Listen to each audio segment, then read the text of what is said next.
Hi YouTubers, PhoenixTalon here for another Creativerse Machines tutorial. So we all know this thing. Here, let's go ahead and HUD that. Alright, we're coming up to a door. We go ahead and go through the door, pressure plate, and everything's happy, and everybody's happy, and we're all happy. Door works.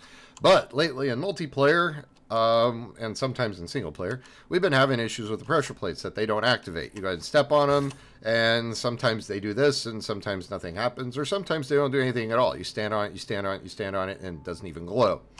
So I was asked, and by some people that I play multiplayer with, and they said, hey, I need a fix for this. Is there anything you can do? And I said, you know what? Let me see what I can come up with. And that's what we're going to do. So I'm going to show you a circuit that we came up with that utilizes a switch that will act in sort of the same fashion as a pressure plate. You can't step on it, though. That's the thing. You have to actually flip the switch. But it's a lot better to have that as a safety circuit than it is to have a pressure plate that doesn't work. So if you stick with me, I'll go ahead and show you how to make this single pole circuit, and with a switch that you only have to flip it one time. Doesn't matter which direction it goes. So if that sounds like something you'd want to do, go ahead and stick around. Okay, so what we're looking at is a side-by-side comparison. On the left side here, we've got our circuit that we're going to build, where this switch is going to light this LED. Now what's going to happen with our circuit is it's going to pulse the LED from an off position, or from an off state to an on state, meaning it's going to come on, then it's going to go off. Okay? Then if you flip the switch the other way, it's going to do the same thing. It's going to go on, and it's going to go off. And it's going to be on for a time determined by a delay gate. Now with the pressure plate, it works pretty much the same way, except that the difference with our circuit is going to be that we're going to have a slight delay in the front side because of the delay gate and the way delay gates work. Whereas the pressure plate, if it works, you only have the delay for how long it's on. You don't have the delay for turning it on. But here's the thing about a switch. Chances are, if you're putting this up on a wall somewhere, it's not next to the door, and you're not going to be able to get through the door as fast as you would ordinarily with the pressure plate. That's my story, and I'm sticking to it. So let's go ahead and see what we need. Okay, so one of the things we're going to need is we're going to need to put a logic gate right here. Yep. And we're going to need to put a logic gate right here. Okay, so we put one here and one here. Over here, next to the logic gate, okay, we're going to want to put an inverter. Okay, so you need an inverter right there. Then in front of this logic gate here, in this spot, you're going to go ahead and throw down a flip-flop. And I probably put that down backwards. I sure did. Let me go ahead and set that. It's just a thing for me. I like to have the flip-flops facing all the same direction as everything else. And those are kind of a backwards thing. All right, and then the very next thing you're going to need right here is that delay gate I was telling you about. All right, hopefully that's faced the right way. It sure is. All right, so now that looks like a lot of circuitry, but you know what? We got this pared down from a lot of like crud, and this is the best way that I've found out that we can go ahead and get this to, not just this, but any circuit that you want to integrate this into to work properly. Whereas obviously with the pressure plate, it just does it. If it works for you. If you've been having problems with your multiplayer games though, this might be a solution for you, okay? If you don't have to worry about not flipping a manual switch. Okay, so we're gonna go ahead and get this thing wired up.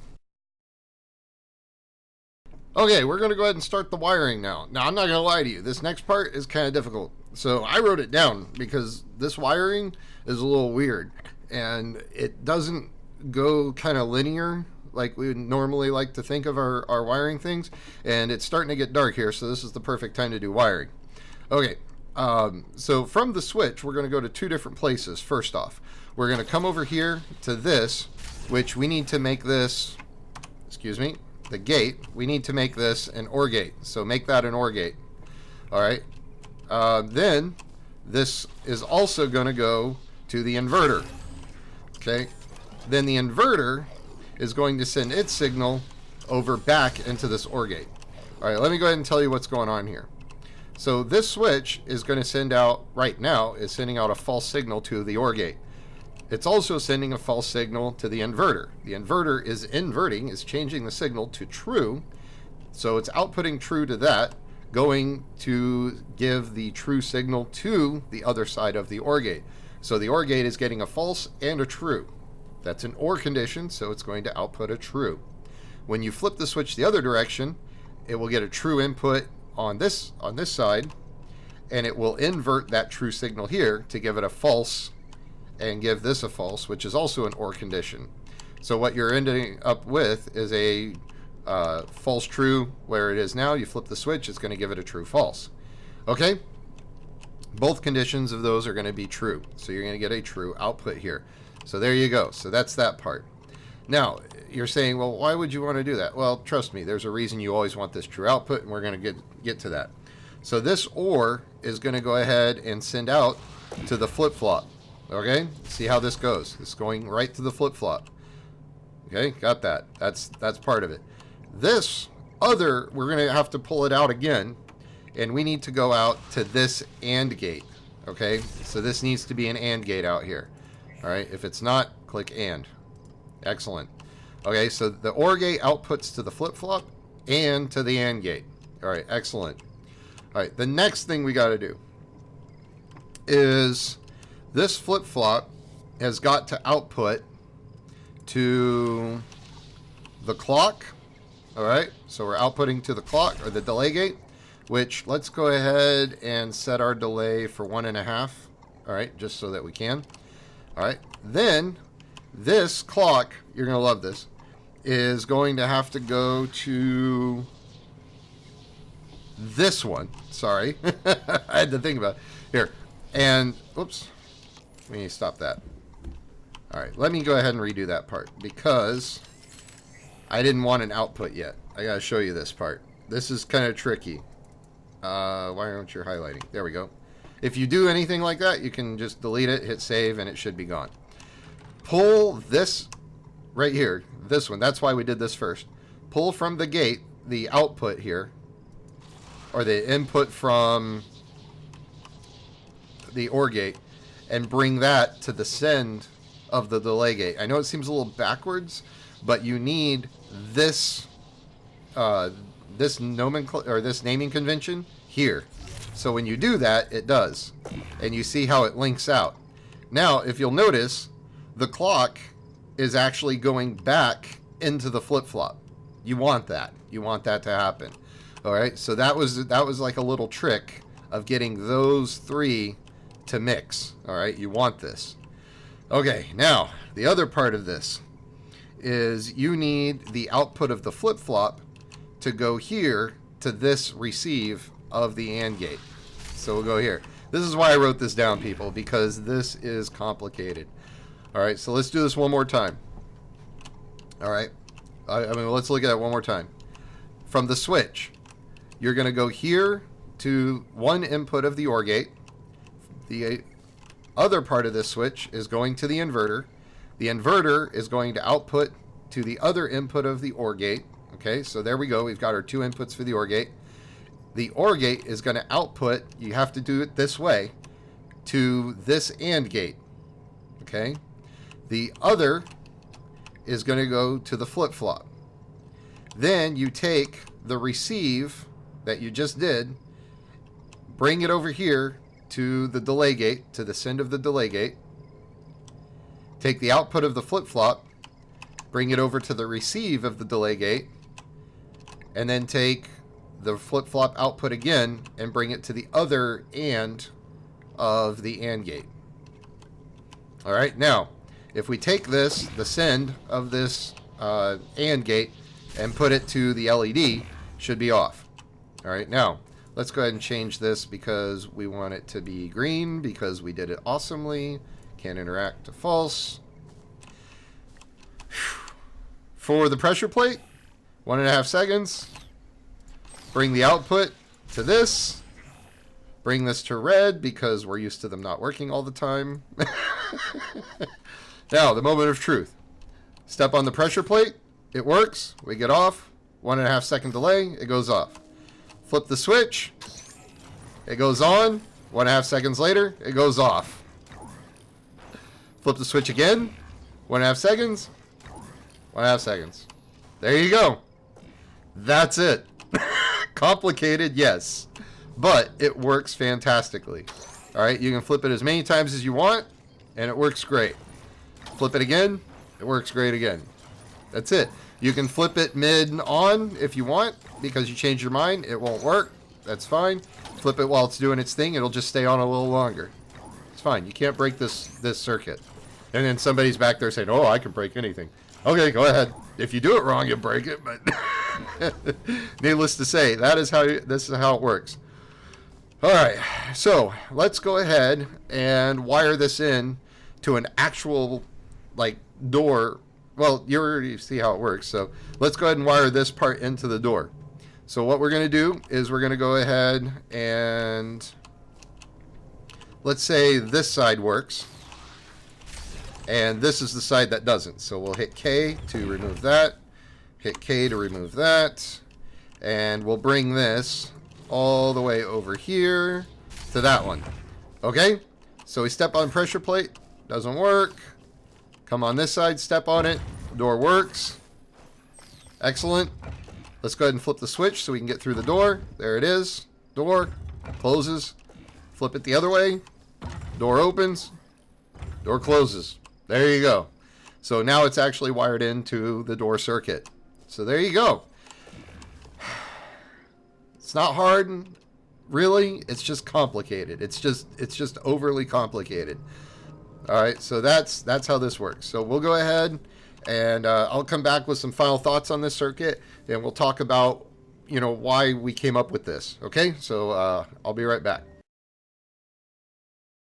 Okay, so some final thoughts on this circuit is, one, yes, it is complicated to build, but it is too very, very basic in so far as it is simplistic.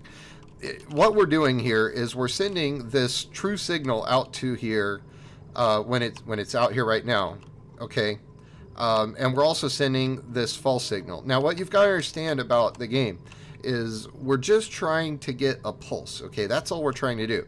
If you watch what the delay gate is doing, all it's doing is it's pulsing that on, and then it's receiving the false right after that, okay, from this flip-flop. And that's what we're doing, is we're just trying to flip it so that the signal flips true and then flips false. So what we're in fact doing is we're making the delay gate turn itself on and off. Okay, that's basically well, not turn itself on, but we're making it turn itself off. We are turning it on by giving it that true pulse. Okay, and once it gets the true pulse, it flips the flip-flop so it can get its false pulse. Okay, then once the flip-flop gets its false pulse, it turns the delay gate off. Okay, so it's kind of like this. I'm going to go, because delay gates work by, you have to give it a true all the way up until the point where its delay ends. So for 1.5 seconds, it has to stay true. Then once it is true, it will go ahead and stay true for as long as you want, right? As long as it's still receiving the true impulse, or true pulse. Once it stops receiving a true pulse, then its countdown timer to become false starts.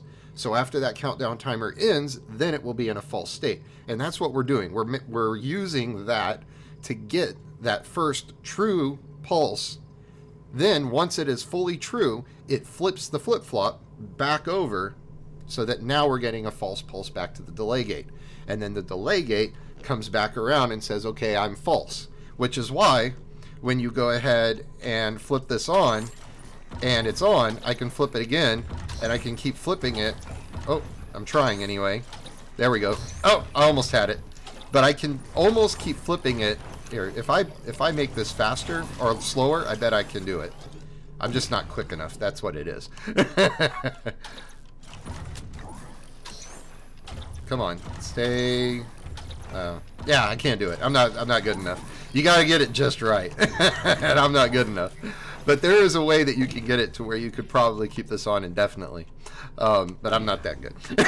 And every time it gets that pulse, it's trying to flip it over and give it to the delay gate to say, wait, we need to be false. No, we need to be true. No, I was kidding. We're false again. And that's really what we're doing here. And that's why you keep doing this. Now, why does this work? Because you say, well, wait, you're getting all these pulses here. How does it know what to do? Because what's really cool, and we discovered about Creativerse Machines, is it will go with whatever the last one it received was. Yeah. And you're like, wait, what does that mean? Well, it means that if I give you a true here, but then I give you a false, it's going to go with the false. Right, yeah. If you're going to the same input, right? This actually came out of when I broke my mini game, and I was like, why doesn't this work? Why can't I get, all these, circuits to work right? Well, it's because of this. It's because of this. What makes this circuit work is that if I start with a false and then I hit you with a true, I'm going to go with true. We all know that. That's how the machines work. And if I have a true already and then I hit you with a false, I'm going to go false. But if I'm doing multiple ones, whichever one hits first, that's the one that happens. Whichever one hits next, that's the next one that happens, right? So it's pretty cool. And we experimented with this, myself and Virat, and that's what gave me the idea to go ahead and come up with this, is we played around with, hey, it doesn't matter. We can have a whole line of switches, and we can have one gate getting all the different, pulses here, right? Well, whichever switches you flip, whichever one is the last one you flipped, and whatever state that's in, that's what happens to whatever the output is. It's pretty cool. So that's what gave us the idea for this, and that's where this came from.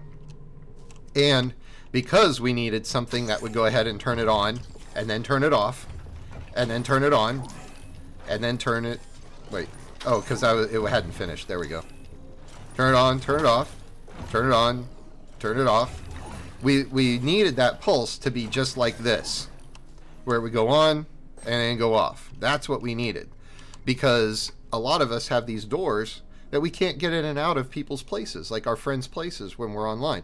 So that's what this is for. So anyway, I know there's a long explanation, there's a long final thoughts about it, but I wanted you to know where this came from and where this would be useful. It's definitely useful for doors. It's useful for other devices where hitting a pressure plate is not absolutely necessary, but it acts like a pressure plate as a momentary toggle switch.